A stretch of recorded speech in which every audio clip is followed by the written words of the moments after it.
Olá, muito boa tarde. Começa dentro de instantes, em Fátima, a peregrinação do migrante e do refugiado, um momento celebrativo que vamos analisar com o diretor da Obra Católica Portuguesa de Migrações, que está entre nós. A imigração volta a estar no centro das preocupações de muitos portugueses. A crise económica e a falta de emprego estão a empurrar as famílias para fora do país. Histórias de vida que se adaptam a novos desafios.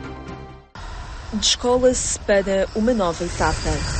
Começa-se do zero quando, entre fronteiras, se chega a um beco sem saída.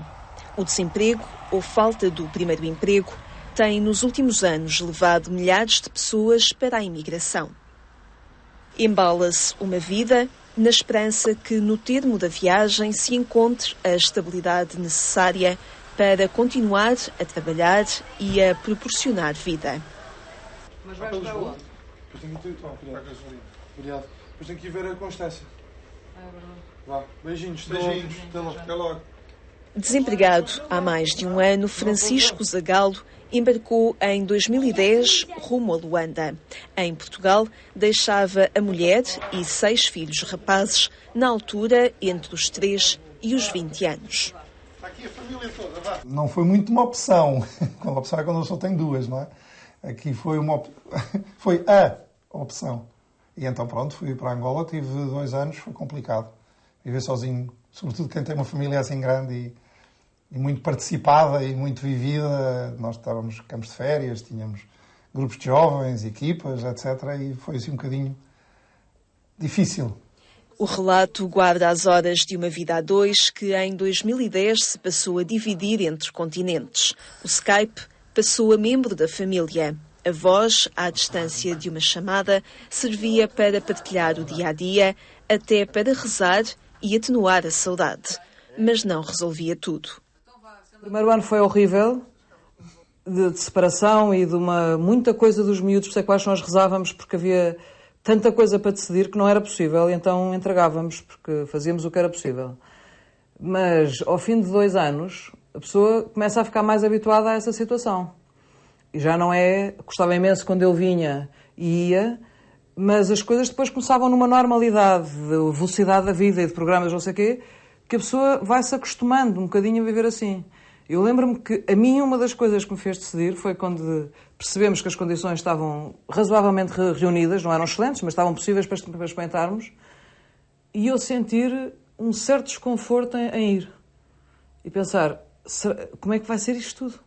E para mim isso foi, a decisão é esta, é para ir. Porque eu não vou acomodar-me a viver sem o meu marido, com quem sou casada, pai de filhos pequeninos que precisam imenso dele.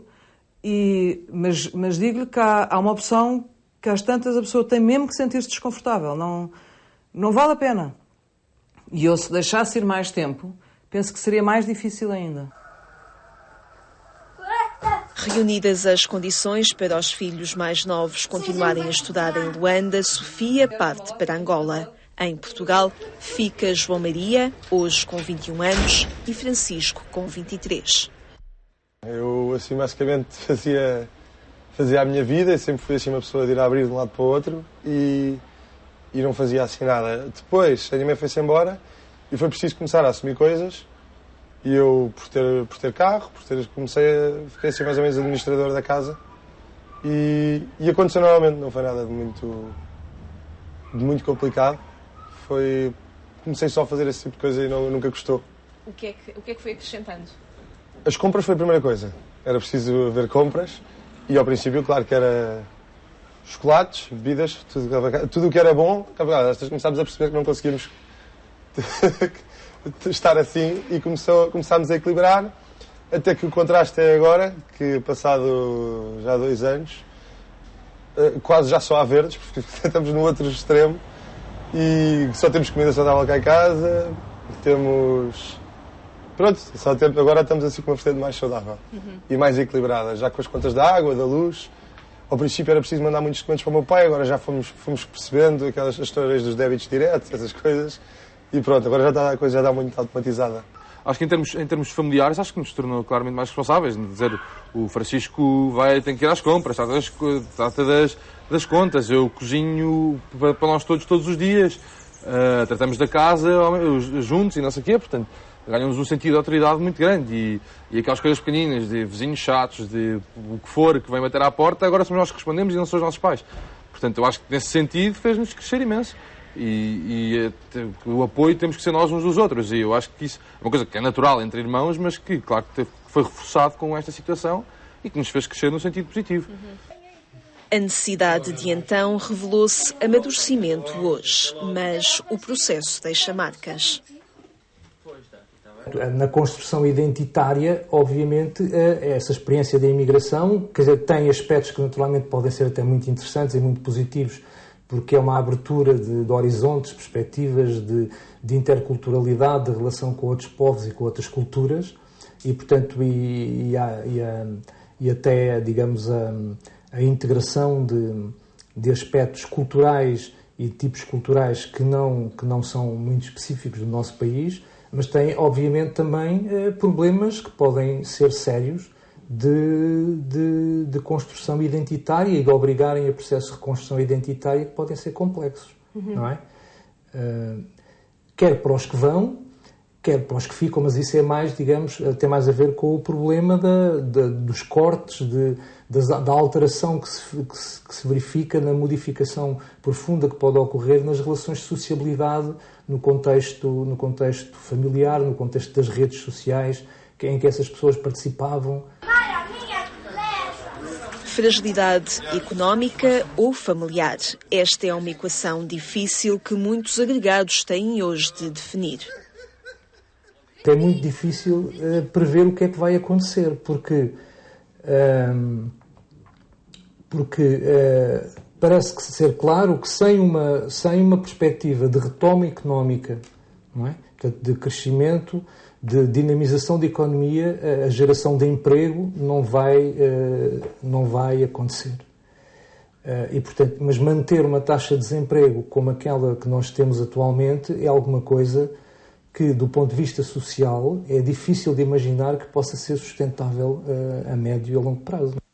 As dificuldades sentidas em Portugal são enquadradas por especialistas a um nível europeu. De alguma forma, o espaço europeu foi um espaço que se construiu, o projeto europeu foi um projeto que se construiu, digamos, na crença de que, digamos, do tal modelo social europeu, não é?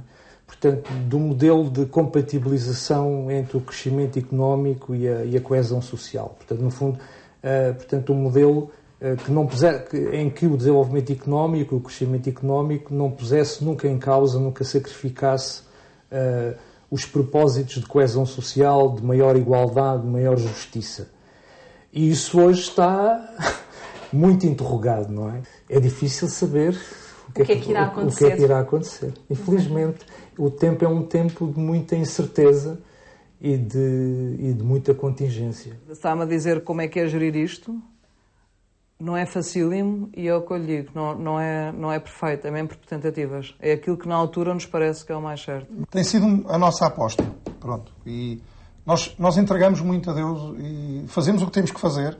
Até ao limite e depois entregamos-lhe e dizer, olha, tens que nos ajudar.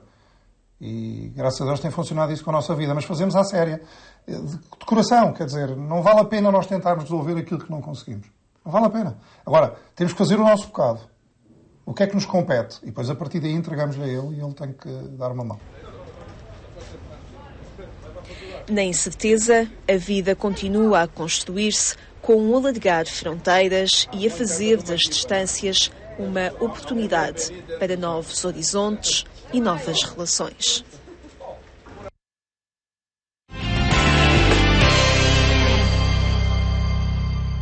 A atualidade informativa na Igreja Católica está disponível em agência.eclésia.pt.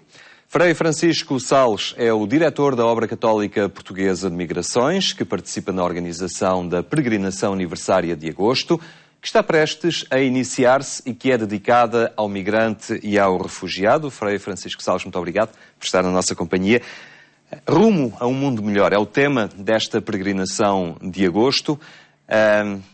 Qual é a linha deste rumo que se pretende implementar neste momento marcado por um fluxo migratório tão notório, com a saída de tantos portugueses em busca de melhores condições de vida por essa Europa fora e por outros destinos no mundo. Sim, migrações rumo a um mundo melhor, de facto, foi o tema que nós quisemos assumir, porque é o tema da mensagem do Papa Francisco para a Jornada Mundial das Migrações deste ano 2014, que se celebrou em janeiro. E por isso nós assumimos, não só como tema para a nossa peregrinação, que é o ponto alto da nossa semana que estamos a celebrar a nível nacional, a Semana Nacional das Migrações, que começou no dia 10 e terminará no domingo dia 17, que chamamos Domingo da Solidariedade da Igreja, para com a Pastoral das Migrações, com a Pastoral da Mobilidade Humana. Eu penso que este mundo que se abriu, digamos assim, que se tornou tão pequeno, o mundo em mobilidade, onde as pessoas muito facilmente se deslocam de um lado ao outro, e com este grande movimento migratório que o mundo assiste hoje, não só de portugueses, mas por todo o mundo, eu penso que estamos numa fase da história em que todo o mundo está a mudar.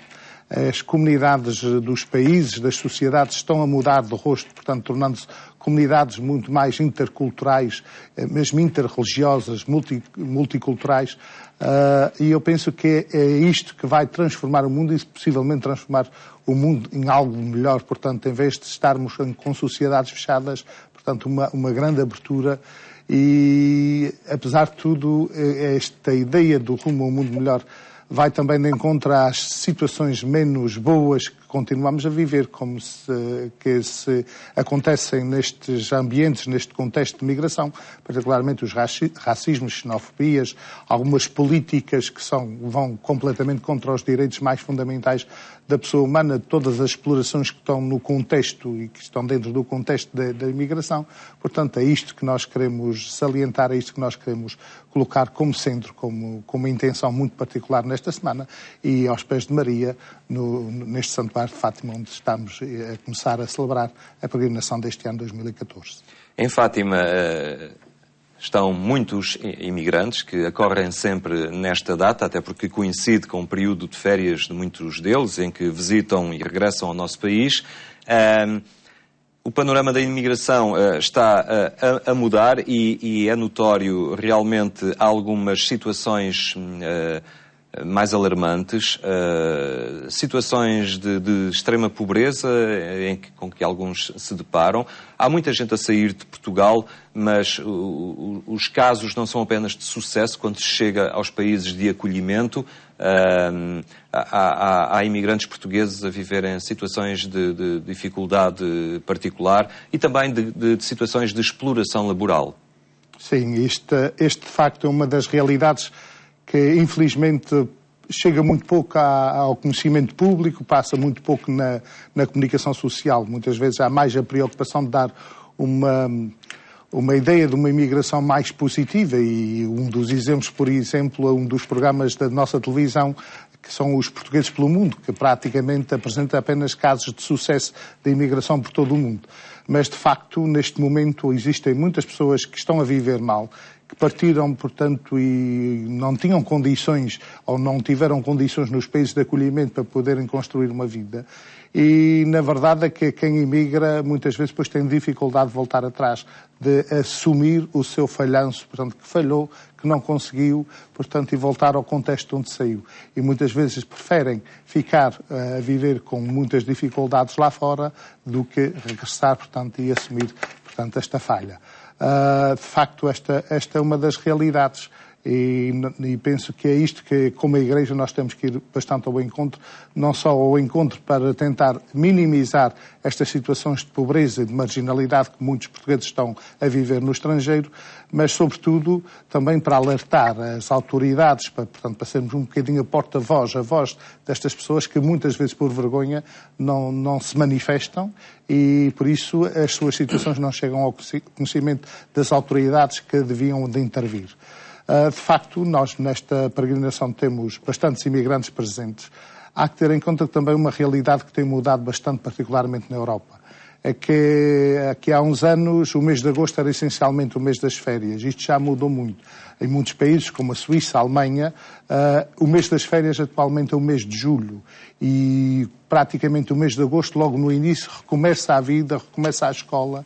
E por isso nós também já sentimos a ausência de muitas das nossas comunidades de imigrantes na peregrinação, precisamente por causa desta realidade. Eu penso que é algo que, se calhar, no futuro vai ter que ser refletido, se vale a pena manter a peregrinação no mês de agosto ou mudar para um outro mês, consoante, portanto, o movimento de férias dos nossos imigrantes, porque a peregrinação foi precisamente instituída para contar com a presença dos imigrantes que vêm a Portugal. Se eles já não vêm nesta altura, portanto, tem que ser algo a ser repensado. Falávamos das situações de dificuldade que muitos experimentam nos países de acolhimento.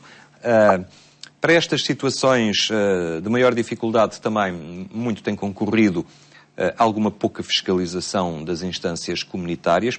Falamos de trabalhadores comunitários que às vezes estão integrados em projetos, em obras, onde são nitidamente explorados. Há casos relatados em que estão a receber metade do salário mínimo desses países, sem condições mínimas de dignidade para estarem lá a viver nos locais de obra. Há aqui também um desafio que se coloca às instâncias comunitárias no sentido da fiscalização e da promoção da dignidade destes que são cidadãos comunitários. Exatamente. Eu penso que possivelmente o maior problema é que muitas das autoridades nos países procuram até fugir às orientações da Comunidade Europeia, que tem orientações muito claras para estas situações. É claro que muitos dos nossos portugueses caem em esquemas porque a necessidade obriga, deixam-se iludir por promessas de contratos de trabalho, ignorando que, de facto, estão a ser metidos num esquema de exploração laboral, muitas vezes até de tráfico de pessoas.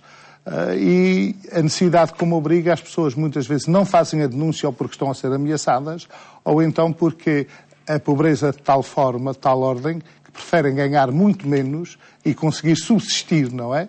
Não é ganhar dinheiro, é subsistir do que não ganhar nada. Isto é um problema que também hoje está muito mais debatido em Portugal, mas que passou em Portugal na altura que nós tivemos cá o grande fluxo migratório de leste, particularmente ucraniano, em que acontecia exatamente a mesma coisa, onde havia muita dificuldade de levar o imigrante a denunciar a sua situação, porque, sabendo que denunciava, ia perder tudo. Então, assim, muitas vezes as pessoas preferem sofrer, ser exploradas, ser humilhadas, ser esmagadas, para poderem subsistir, portanto, para ganhar o pão de cada dia, minimamente. A par do imigrante que parte para trabalhos, digamos, mais físicos, há também uma vaga bastante significativa de portugueses que estão a sair para trabalhos de especialização, pessoas formadas, técnicos já com grande nível de especialização técnica, e isto de alguma forma está a mudar um bocadinho o rosto do imigrante tradicional. Sim, mas na verdade fala-se muito na imigração qualificada, mas se nós formos ver a nível da imigração, a imigração qualificada é uma gota d'água no contexto da imigração. O que acontece é que antigamente quem tinha uma qualificação, um bom profissional, não saía de Portugal, tinha trabalho em Portugal. Hoje não. Portanto, estes, para mim, não são uma preocupação. Deviam ser uma preocupação para o nosso Estado, para o nosso Governo, que está a perder quadros técnicos e académicos que seriam e são a mais-valia para uma recuperação do nosso país. Agora, a nível de imigração, esta gente que sai com uma qualificação no geral já vai com um trabalho, com um contrato de trabalho, portanto são pessoas que não têm que estar completamente protegidas. A mim preocupa-me alguns, sim, que têm uma qualificação superior, que arriscaram a emigrar e que não encontram trabalho, que às vezes estão lá fora sem encontrar trabalho, ou então estão a fazer trabalhos que não têm nada a ver com aquilo que estudaram, para que se prepararam, muitos deles sendo obrigados a esconder a sua formação para conseguirem um trabalho mínimo, às vezes de limpeza ou outra coisa assim, para poderem sobreviver. Referi há pouco que já questionam, pelo facto da alteração dos meses tradicionais de férias, o colocar esta peregrinação do imigrante num outro mês. É um desafio ao qual está atenta a Igreja e as instâncias cá em Portugal, ligadas às migrações. Mas o panorama da imigração também está a colocar desafios à presença da Igreja junto dessas comunidades imigradas, e aí nem sempre se consegue dar a resposta necessária, não é? Exatamente, porque a Igreja não estava preparada para um aumento do fluxo migratório como o aumento atual. E depois porque temos que ter consciência que a sociedade está cada vez mais descristianizada e muitas das pessoas que imigram hoje, portanto, não têm uma prática cristã como eram os imigrantes de outros tempos. E por isso muitas vezes chegam lá fora, procuram as comunidades, portanto as missões católicas ou as paróquias, mas não têm esta prática. Muitas vezes procuram mais numa busca de serviços do que por uma questão religiosa. Foi por isso que nós quisemos convidar o Dom António Francisco dos Santos como presidente da peregrinação, uma porque, como foi agora feito Bispo do Porto, tendo sido um homem que foi um imigrante, foi capelão de imigrantes, que é muito sensível à questão das migrações, como um sinal, um símbolo de que nós, como Igreja em Portugal, queremos verdadeiramente estar atentos e queremos nos empenhar, e penso que é um grande desafio também para sensibilizar a nossa Igreja, empenhar-se mais ativamente nesta realidade para podermos ir ao encontro, portanto, dos nossos irmãos que estão lá fora. Se o Papa Francisco fala em ir às periferias, neste momento as periferias são, podemos dizer que os imigrantes são aquelas que estão mais longe. E se nós formos ver em muitos países, alguns vivem em situações tão limite, em subúrbios, etc. Por exemplo, Londres, nos subúrbios de longe, vive tanta gente portuguesa, e é aí, se calhar, que nós temos que apostar e temos que ir ao encontro. Muito bem, uma realidade sublinhada hoje e amanhã nesta grande peregrinação, a Fátima. Muito obrigado, Frei Salles, por ter estado aqui na nossa companhia. A peregrinação do migrante e do refugiado, que hoje se inicia em Fátima, em análise, aqui no nosso programa. A Eclésia fica por aqui. Tenha então uma muito boa tarde e até amanhã, se Deus quiser.